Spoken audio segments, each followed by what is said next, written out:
Dynamic load test sa Ungka flyover nag-umpisa na agud mahibaluan kung epektibo la ang ginhimo nga jet grouting. Simulation exercise sa pagpalabay sang light vehicle sa flyover ipatigayon kung makita nga wala na sang pag-usmod sa flyover. Ini ang gitutukan ni Zen Kilantang live. Zen? Adrian, Kate, nagapatigayon subong sa series of live load test ang DPWH sa Ungka flyover. Agud ma-monitor kung nagausmod sa gihapon ang depektibo nga flyover. Nagsugod na sa pagpatigayon sang live load test sa Ungka flyover ang Department of Public Works and Highways humalin sang Martes. Agud madetermina kung nagausmod pa ang depektibo nga flyover matapos ang jet grouting nga makabulig sa pagpabaskog sang pundasyon sang duta. Sa live load test, ginapaagyan sang duha ka mga dalagko nga salakyan nga may karga nga 20 ka tonelada kag nagasugat anay sa tunga nga lane sang flyover.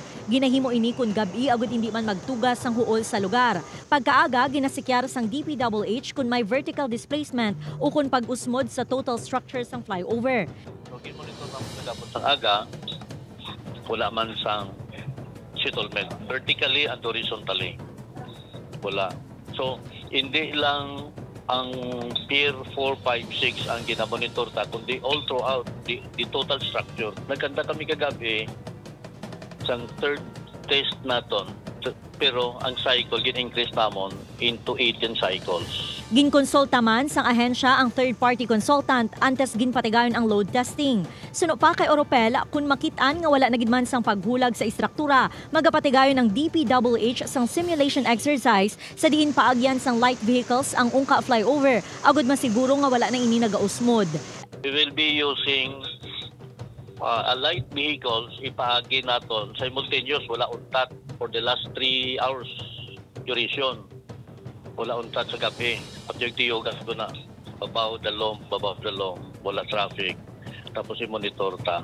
Sa subong, may initial result na ang DPWH-6 sa geotechnical investigation. Matapos nga ma-release ang Bureau of Design ang pinal nga resulta, ila ini nga tun-an agud makahimo sang masunod nga tikang sa kontrobersyal nga flyover.